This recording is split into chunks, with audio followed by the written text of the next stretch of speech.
Hello दोस्तों, स्वागत है आप सबका इस YouTube चैनल पर।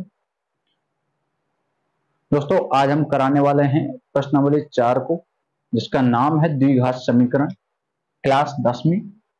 ठीक है, क्लास 10। और आज प्रश्नावली है हमारी द्विघात समीकरण। प्रश्नावली का नाम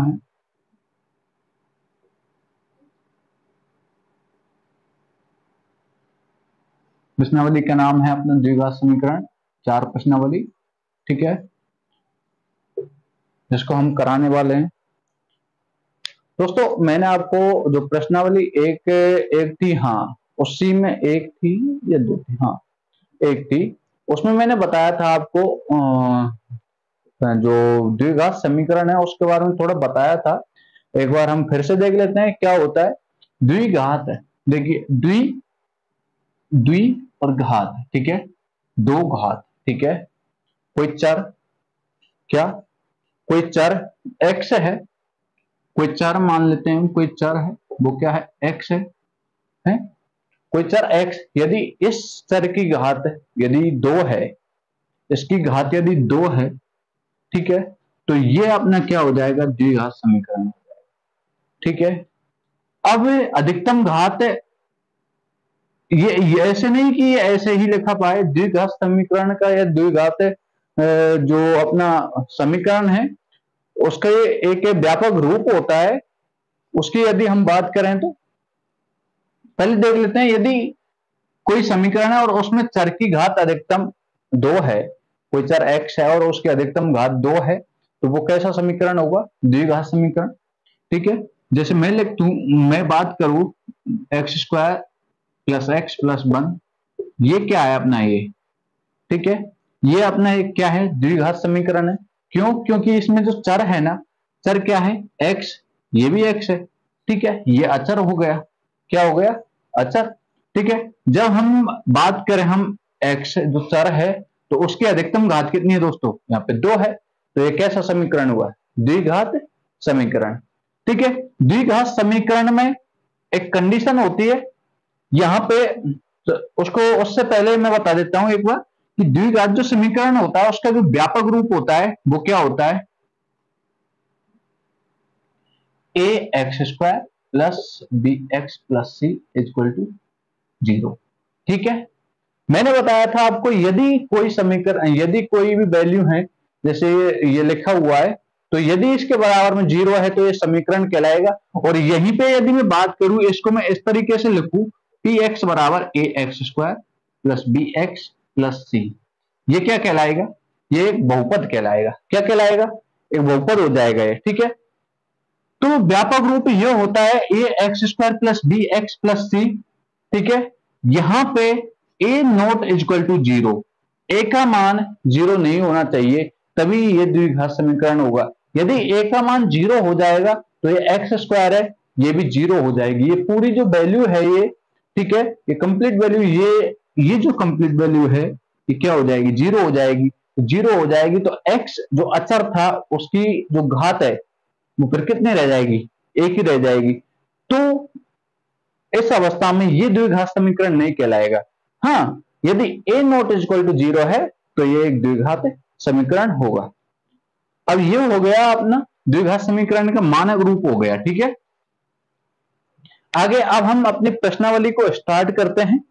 इसमें आपने समझ लिया होगा और इसमें समझने के लिए कुछ भी नहीं है।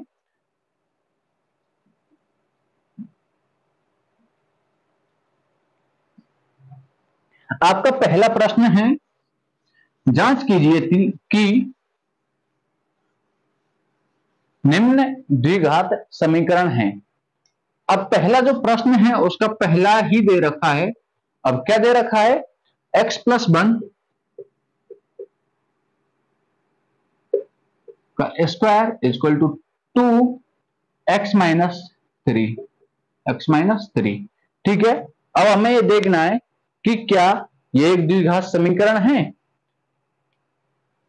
देखिए अब इसको कैसे हल करेंगे। मैंने बताया था कि व्यापक रूप क्या था, ax² plus bx plus c equal to क्या होना चाहिए, 0, या a नॉट इक्वल टू 0 होना चाहिए। ठीक है, ये द्विघात समीकरण का क्या था, एक व्यापक रूप था। ठीक है, अब देखिए इसको हम हल कर लेते हैं एक बार। ये x प्लस 1, तो ये तो क्या हो गया, a हो गया माना कि, और ये b हो गया। ठीक है, और a प्लस बी का होल स्क्वायर आप सूत्र जानते ही होंगे। ठीक है, तो जब हम इसको खोलेंगे तो क्या आएगा, ये हो जाएगा एक्स स्क्वायर प्लस क्या होगा 2x प्लस 1। ठीक है, बराबर ये कितना है, 2 का अंदर गुणा करेंगे तो 2x माइनस 6 कितना हो गया, 2x माइनस 6।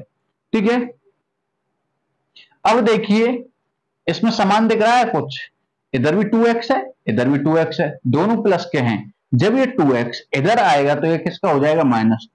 तो जब दोनों समान हैं, समान चिन्ह है, तो वो कट जाएंगे। ठीक है, क्योंकि इसको इधर लाएंगे तो भी इसे घटाने पे कट जाएगा। ठीक है, अब बचा क्या है इसमें, अब देखिए एक्स स्क्वायर प्लस 1 बचा, इधर माइनस का 6 है।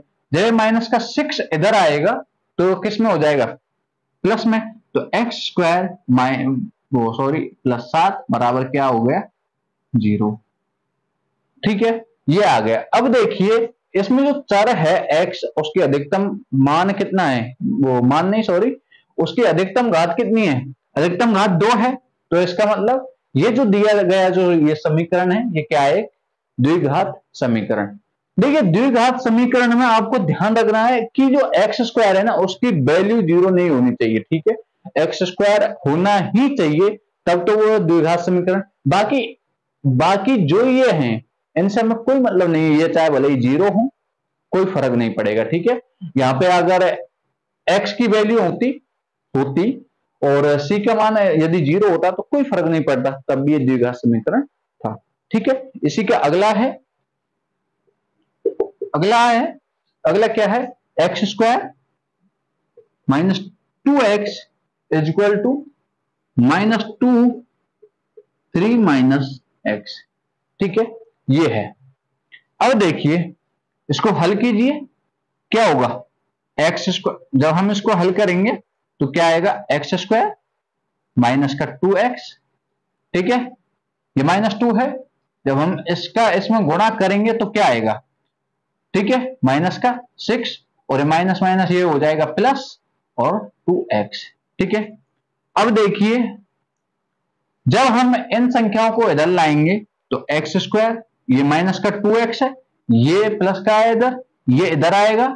ठीक है, तो क्या हो जाएगा माइनस का, तो ये कितना हो गया माइनस का 4x, और ये माइनस का है, ये क्या हो जाएगा प्लस बराबर 0। अब जब बराबर ये 0 आ गया, देखिए एक्स स्क्वायर क्या 0 है, एक्स स्क्वायर की वैल्यू है ना 1 है। ठीक है भाई, घात कितनी है, 2 है अधिकतम। तो जब इस समीकरण में अधिकतम घात चर की 2 है तो इसका मतलब ये क्या है, एक द्विघात समीकरण है। क्या है, द्विघात बहुपद।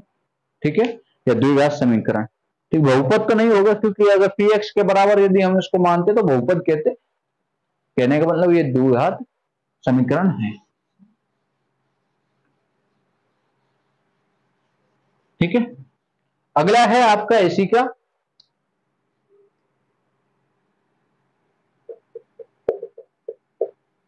क्या है, x माइनस 2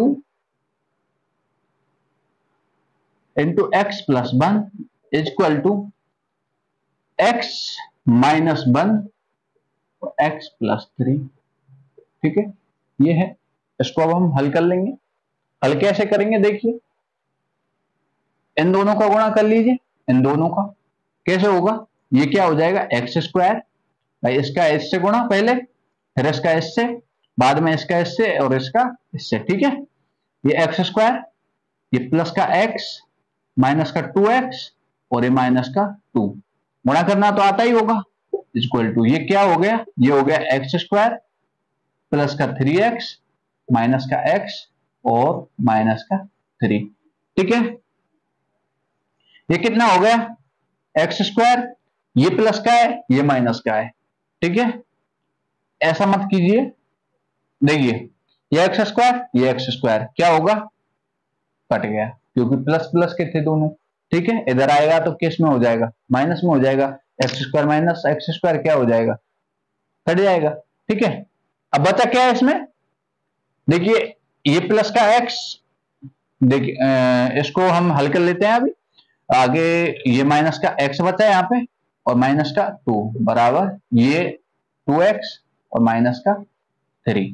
ठीक है, अब ये 2 इधर आएगा, माइनस का है ये भी माइनस को हो जाएगा, माइनस का 3x भाई, ये माइनस का x, ये माइनस का 2x माइनस का 3x हो जाएगा, ये प्लस का है, ये सॉरी ये माइनस का 2 और ये माइनस का 3, जब ये इधर आएगा तो प्लस का हो जाएगा, तो ये प्लस का 1 इक्वल टू 0। या फिर हम इसको ऐसे भी लिख सकते हैं कि 3x माइनस 1 बराबर 0। ठीक है, अब बताइए क्या ये द्विघात बहुपद है? क्या ये द्विघात बहुपद है? क्या चर की जो अधिकतम घात है वो 2 है इसमें? है क्या? नहीं है ना, तो ये द्विघात बहुपद नहीं होगा।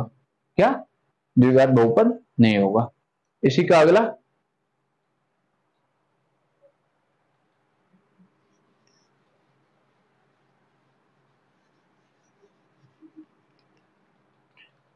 इसी का अगला है x माइनस 3 और 2x प्लस में 1, ठीक है, इक्वल टू x प्लस 5। ठीक है दोस्तों, मैं उम्मीद कर रहा हूं कि आप सब लोगों के अच्छे से समझ में आ रहा होगा। इतनी टफ नहीं है गणित को समझना। गणित वाकई में अगर मैं बात करूं ना, तो गणित इतनी टफ नहीं है, सरल है। नहीं, थोड़ी इसको कंसेप्ट को समझने की जरूरत है। बाकी आपकी तैयारी पर डिपेंड करता है कि आप तैयारी कैसे कर रहे हैं। तो इसको हम हल करेंगे। देखिए क्या आएगा, इसका गुणा कर लीजिए, ये हो गया 2x², ठीक है, ये प्लस x, ये माइनस का 6x और ये माइनस का 3। ठीक है, आ गया, हो गया समझ में, इक्वल टू ये x² और ये 5x। ठीक है, ये इधर आएंगे तो ये 2x² है ना, ये x² है, ठीक है, घट जाएगा तो क्या बचा, x²। ठीक है, ये x माइनस 6x है तो ये 5x बचा माइनस का, और इधर किसका है, ये प्लस का है, जब ये इधर आएगा तो माइनस का हो जाएगा, तो माइनस माइनस के प्लस हो जाएंगे 10x। ठीक है, आगे -3 और इक्वल टू क्या हो गया, 0। अब देखिए इसको, क्या जो चर है x, उसकी अधिकतम घात कितनी है, 2 है। यदि अधिकतम घात है इस समीकरण में 2 है, तो कहने का मतलब ये जो समीकरण जो प्राप्त हुआ है ये कैसा है, द्विघात समीकरण है। ठीक है, द्विघात समीकरण है। अगला है इसका पांचवा,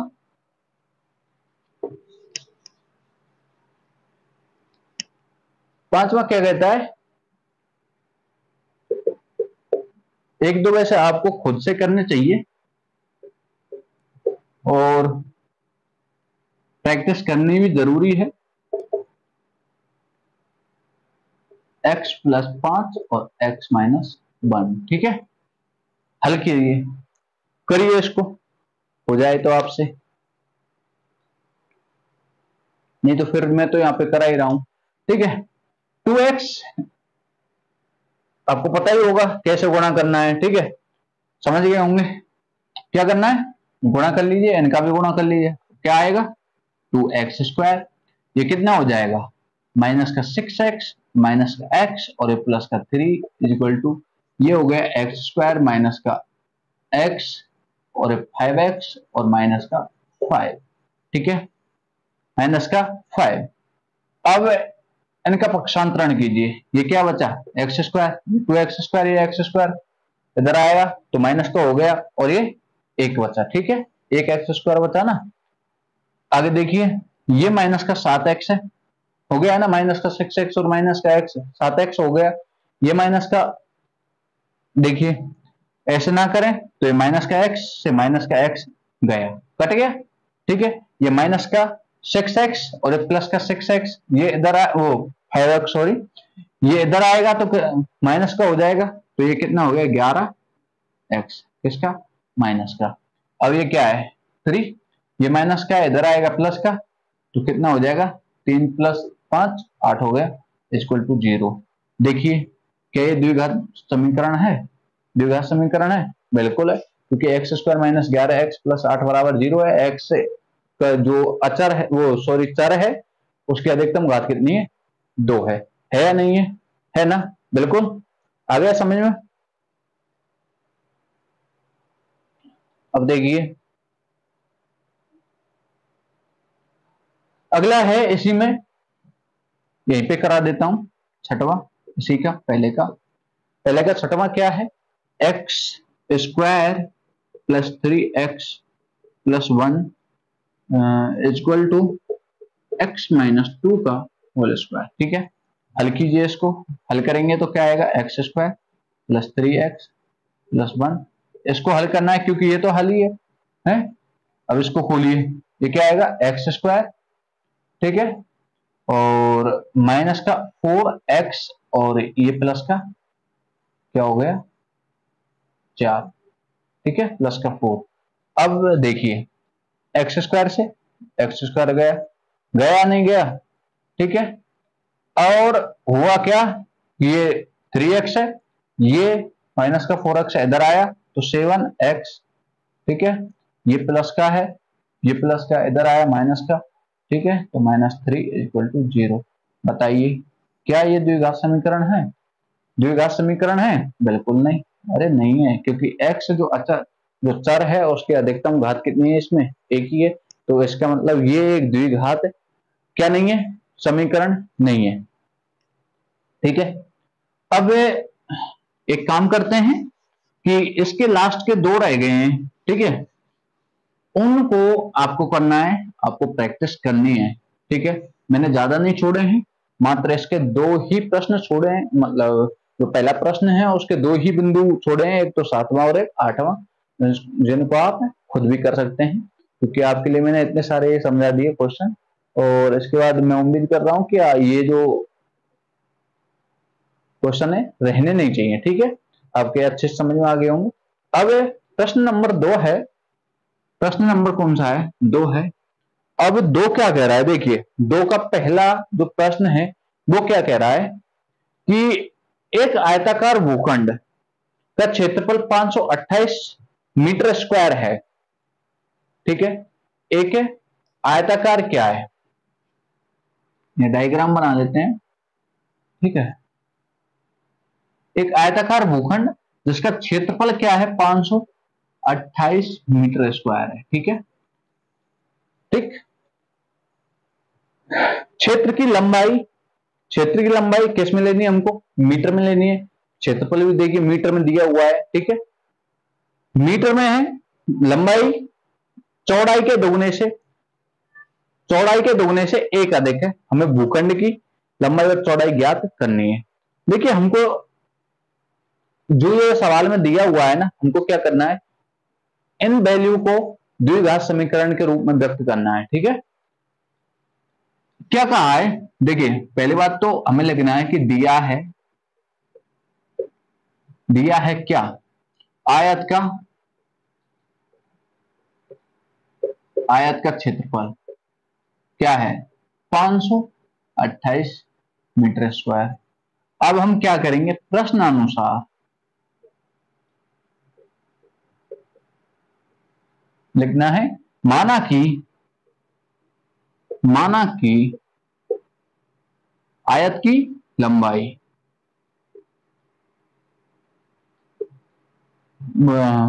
माना कि आयत की चौड़ाई मान लेंगे हम। ठीक है, चौड़ाई क्या है? x है।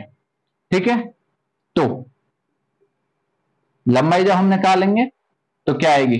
तो आयत की लंबाई, जब हम आयत की लंबाई निकालेंगे तो क्या कहा है कि चौड़ाई के दुगने, चौड़ाई कितनी है? x। ठीक है, चौड़ाई की दुगनी की एक अधिक है, एक अधिक कर दिया हमने। हुआ या नहीं हुआ? भाई लंबाई निकल आई ना, कि आयत जो दे रखा है उसकी चौड़ाई है ना, उस चौड़ाई की दुगनी से एक अधिक है क्या? लंबाई। ठीक है, तो ये तो हो गई चौड़ाई x, ठीक है, और ये हो गई लंबाई x प्लस 1। ठीक है, अब वी नो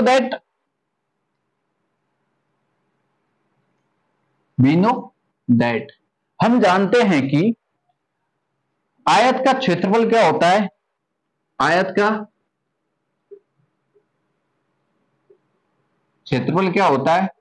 लंबाई इंटू चौड़ाई। अरे होता है या नहीं होता? होता है ना। आयत का क्षेत्रफल कितना दे रखा है? 528। ठीक है, बराबर लंबाई कितनी है? 2x+1 और चौड़ाई कितनी है? x है या नहीं है? ठीक है, यहां तक आपको कोई दिक्कत नहीं होगी। मैं ऊपर से साफ कर देता हूं इसको। ठीक है, इतना हो गया। इसको मैं अगर ये पलट के अगर लिख दूं तो कोई दिक्कत है क्या? कोई दिक्कत है? नहीं होनी चाहिए मेरे हिसाब से। ठीक है, इंटू एक्स, सीधा ही एक्स बराबर 528। ठीक है, ये कितना हो गया? इसका अंदर गुणा कीजिए, 2x² और plus x equal to 528। 2x² plus x minus 528 equal to क्या मान लिया? 0 हो गया। हुआ या नहीं हुआ? तो ये क्या हो गया? एक द्विघात समीकरण प्राप्त हो गया। अरे द्विघात समीकरण प्राप्त हो गया, और यही हमें लाना था, यहाँ पे यही हमें लाना था। ठीक है, आई समझ में? तो इस तरीके से आपको ये प्रश्न करना है। ठीक है, इसका जो दूसरा है, दूसरे का दूसरा देखते हैं। अब हम अगला प्रश्न, अगला प्रश्न क्या कह रहा है? अगला प्रश्न कह रहा है कि दो क्रमागत धनात्मक पूर्णांकों का गुणनफल 306 है। हमें पूर्णांकों को ज्ञात करना है। ठीक है, द्विघात समीकरण में ही हमको इनको बदलना है। अब देखिए, माना कि क्या कहा है? दो पूर्णांक है, और कैसे हैं? धनात्मक पूर्णांक है, ऋणात्मक नहीं है, धनात्मक पूर्णांक है। एक तो मान लिया, माना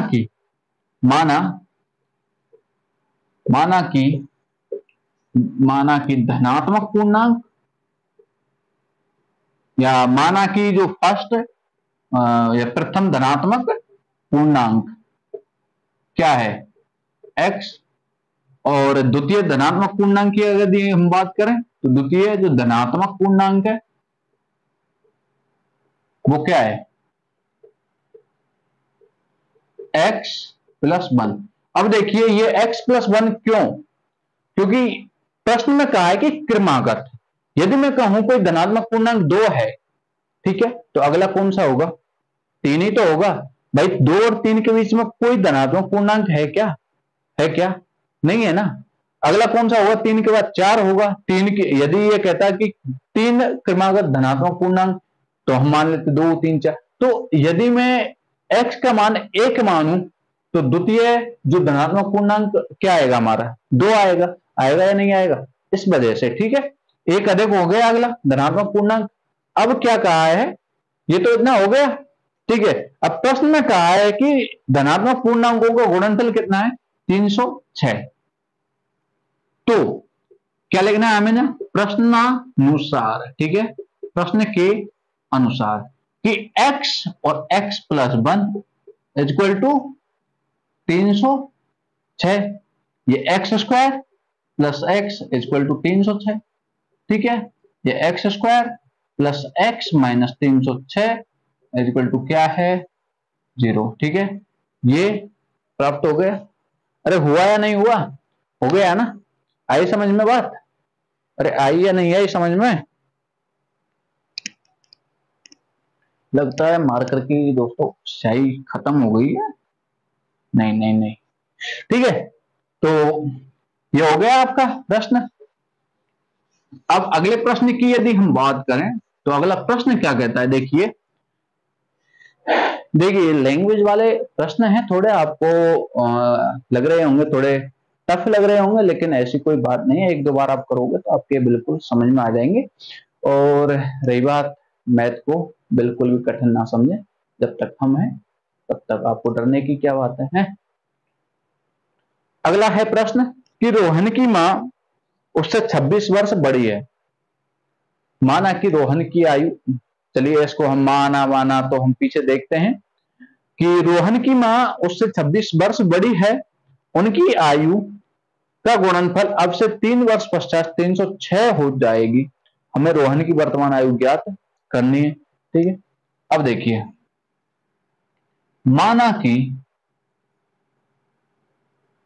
माना रोहन की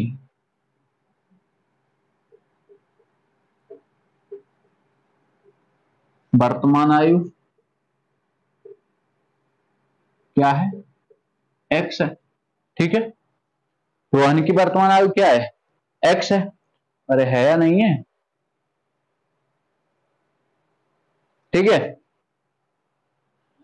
उसकी मां की आयु, मां की आयु यही लिख देते हैं हम सीधा, ठीक है। मां की आयु क्या कहा है, कितनी वर्ष है देखे, 26 वर्ष। ठीक है, तो x प्लस 26।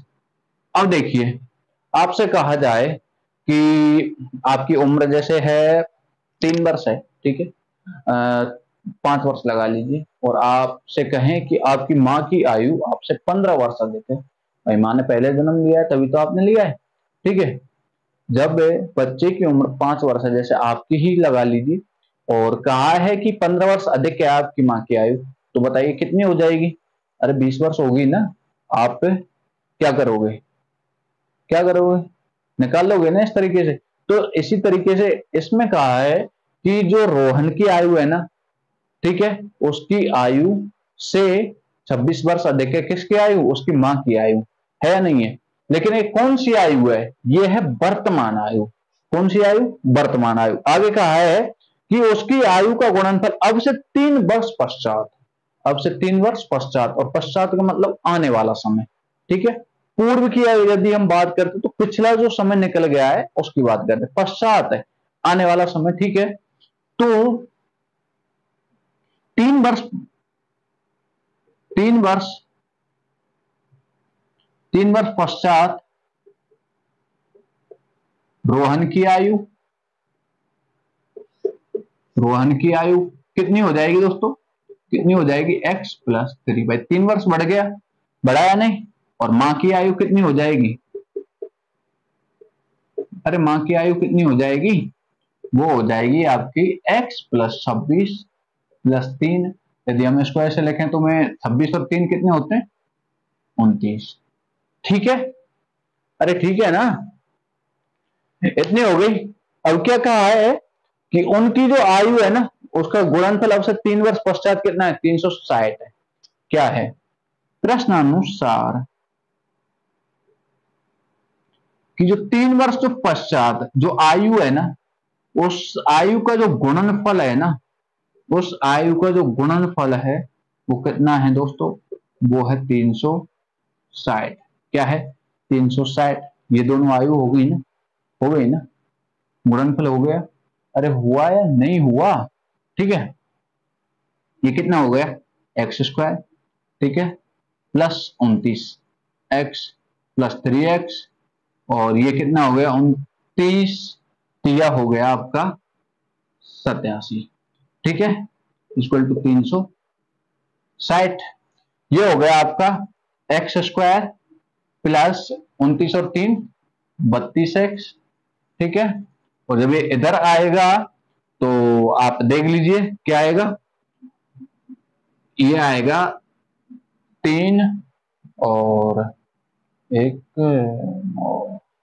7 और 2, 273। ठीक है, ये आपका समीकरण प्राप्त हो गया, द्विघात समीकरण, और यही हमको ज्ञात करना है। करना है या नहीं, आ गया ये समझ में, बिल्कुल आ गया होगा। ठीक है, अगले प्रश्न की यदि हम बात करें तो अगला प्रश्न को ध्यान से देखना है आपको, बड़ा ही मोस्ट एंड इंपोर्टेंट क्वेश्चन है। ठीक है, बिल्कुल भी आपको कंफ्यूज नहीं होना, कंफ्यूज। क्या कहा है कि एक रेलगाड़ी 480 किलोमीटर की दूरी समान चाल से तय करती है। ठीक है, समान चाल से तय करती है। ठीक, यदि उसकी चाल 8 किलोमीटर प्रति घंटे कम होती तो वह उसी दूरी को तय करने में 3 घंटे अधिक लेती। हमें रेलगाड़ी की चाल ज्ञात करनी है। ठीक है, अब चाल बराबर क्या होता है दोस्तों, आपको एक फॉर्मूला बिल्कुल पता होगा कि चाल एक मिनट।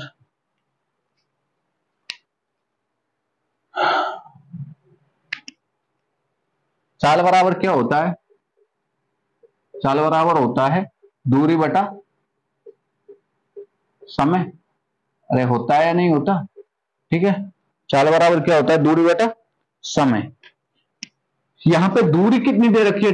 डिस्टेंस हम इसको डी से और इसको टी से और इसको एस से मान लेंगे। ठीक है, तो डिस्टेंस कितना दे रखा है? 480 किलोमीटर। ठीक है, 480 किलोमीटर। अब प्रश्न में क्या कहा है? पहले तो कि समान चाल से चलती है, तो माना कि, क्या मानते हैं कि माना कि जो क्या है? चाल है। क्या चाल? माना कि रेलगाड़ी की चाल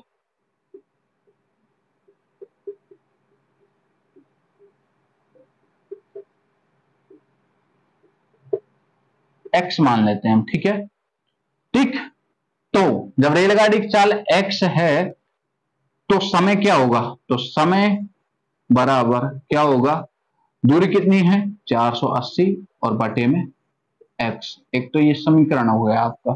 ठीक है, इसको हम t मान लेते हैं। t, ठीक है, तो t बराबर 480 बटे x। अब t क्या है? समय, और चाल का हमने क्या दे दिया? भाग दे दिया। दिया ना। अब क्या कहा है प्रश्न अनुसार? आगे क्या कहा है? आगे कहा है कि यदि इसकी चाल 8 किलोमीटर पर आवर कम कर दी जाए। ठीक है, आगे कहा है कि यहां पे लिख देंगे आगे कि प्रश्न अनुसार। ठीक है,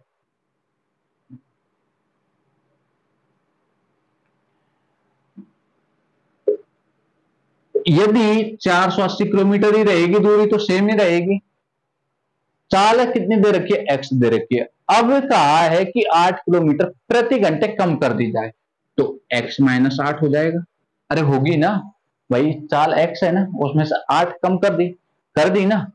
ठीक है, जब 8 कम कर दी तो समय ना, समय 3 घंटे अधिक लगेगा, तो समय कितना होगा? 3 घंटे अधिक होगा। होगा या नहीं होगा? ठीक है, तो ये आ गया अपना समीकरण नंबर 2 आ गया। आ गया, क्या आ गया? समीकरण 2 आ गया। ठीक है, अब देखिए हमें क्या करना है कि समीकरण, अब मैं यहां से एक बार मिटा देता हूं। ठीक है, ये अपने 2 समीकरण आ गए। समीकरण 1/2 से। ठीक है, देखिए टी का मान दे रखा है, तो इस टी का मान मैं यहां से रख देता हूं। ठीक है, तो क्या आएगा? 480 बटा एक्स प्लस 3 इजक्वल टू 480 और बटा एक्स माइनस 8। ठीक है, इसको हम इधर ले आते हैं और इसको उधर ले जाते हैं। 480 बटा एक्स माइनस 480 बटे एक्स माइनस 8 इक्वल टू -3। या फिर हम इसको यदि हम ऐसे कर दें ना कि 480 बटा एक्स माइनस 8 माइनस 480 बटा एक्स। ठीक है, इसको इधर ले गए और बराबर एक क्या बचा? 3 बचा। ठीक है, अरे बचा ना। ठीक है, अब इसको क्या करना है आपको? हल कर लीजिएगा। कर लोगे ना? अरे हल तो कर लोगे। ये क्या आएगा आपका? लैस कितना हो जाएगा? x और x माइनस 8। ये तो आ गया आपका लैस है। ठीक है, अब x माइनस, जब हम इसका इसमें भाग देंगे तो क्या आएगा? 480 में गुणा किसका होगा? x का। भाई x ही तो बचेगा।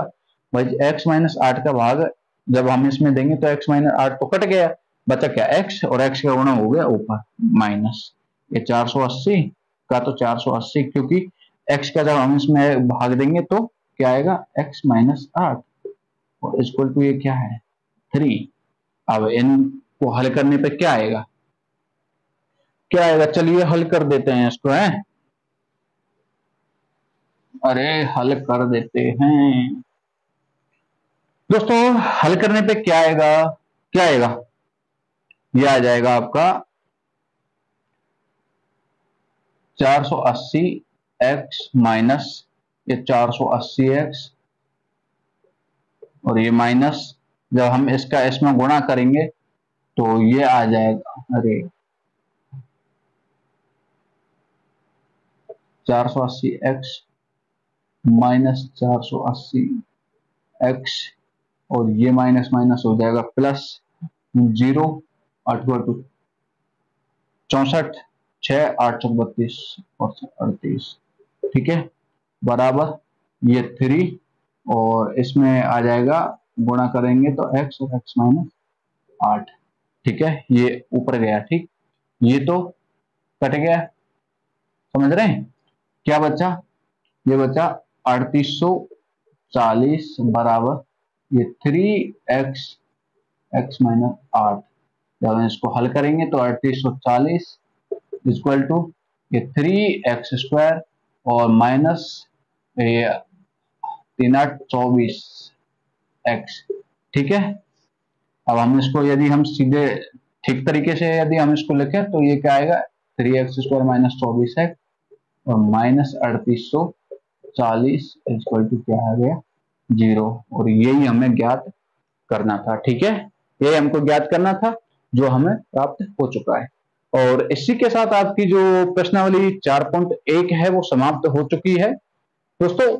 इसको आपको एक बार जब आप ये पूरी जो प्रश्न ये जो पूरी वीडियो आप देख लें ना, तो उसके बाद आपको करना क्या है, पहले तो साथ ही साथ में इनको उतारते हुए चलना है। देखिए मैंने इसमें बीच में क्या है कि रुका नहीं था कहीं भी, क्यों, क्योंकि प्रश्नावली बड़ी थी और सवाल भी काफी थे तो कराना भी जरूरी था, और एक वीडियो जब मैं बनाता हूं तो उसमें काफी टाइम लगता है और फिर वीडियो बड़ी लंबी बन जाती, यदि मैं मतलब ऐसे आपके लिए बोलता कि आप इसको नोट कीजिए, ठीक है, तो वैसे भी उतारने से ज्यादा इंपॉर्टेंट है कि आपको वो चीज कितनी समझ में आ रही है ये आना जरूरी है। तो आज के लिए बस इतना ही, तो आप समझ रहे हैं, लाइक करना, शेयर करना और बेल आइकन को प्रेस करना नहीं भूलना, और इस वीडियो को शेयर तो जरूरी कर देना है, ठीक है, ताकि आगे थोड़ी सी हेल्प करो यार, सब्सक्राइबर बढ़वाने में ऐसे थोड़ी है, आप अपने दोस्तों को अवगत कराएं कि आपके लिए नित्य रोजाना प्रतिदिन आपके लिए एक बहुत ही अच्छी क्लास आती है जो कि आपको बिल्कुल फ्री ऑफ कोर्स है, फ्री ऑफ कॉस्ट है, कोर्स नहीं फ्री ऑफ कॉस्ट, ठीक है, बिल्कुल फ्री। तो बने रहिए मेरे साथ अगली वीडियो में, ठीक है, और इसको अच्छे से पढ़ना है। राधे राधे।